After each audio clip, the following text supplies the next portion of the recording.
30 লক্ষ মানুষ আছেন যারা 2002 রোলের সাথে তাদের সম্পর্ক দেখাতে পারেননি।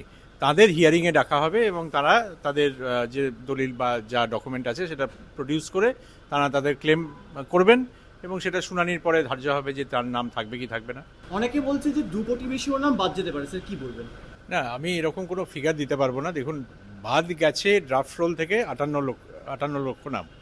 তারা অ্যাবসেন্ট, ডেড, শিফটেড বা ডুপ্লিকেট, এই নামগুলো বাদ গেছে 58 লক্ষ। কালকে ড্রাফট রোল যেটা পাবলিশ হবে তাতে এই 58 লক্ষ লোকের নাম থাকবে না।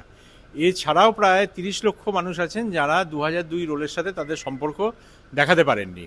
তাদের হিয়ারিংয়ে ডাকা হবে এবং তারা তাদের যে দলিল বা যা ডকুমেন্ট আছে সেটা প্রডিউস করে তারা তাদের ক্লেম করবেন এবং সেটা শুনানির পরে ধার্য হবে যে তার নাম থাকবে কি থাকবে না। এছাড়া আপনি যে লজিক্যাল ডিসক্রিপেন্সি বলছেন, এটা হচ্ছে 1,36,00,000 মতো। এর মধ্যে বিভিন্ন কারণে ডিসক্রিপেন্সি হয়েছে। কিছু হয়েছে মানে প্রযুক্তিগত কারণে হয়েছে, ডেটার কিছু ভুল আছে সেজন্য হয়েছে, আবার কিছু জেনুইন মিস্টেকও আছে। তো এই সব মিস্টেকগুলো ঠিক করার জন্য আমরা ইলেকশন কমিশন নির্দেশের জন্য অপেক্ষা করছি। তারা জানালে তা এর মধ্যে থেকে যেগুলো যেগুলো দরকার সেগুলো আমরা মানে হিয়ারিংয়ে তাদের ডাকা হবে, তাদের সুযোগ দেওয়া হবে।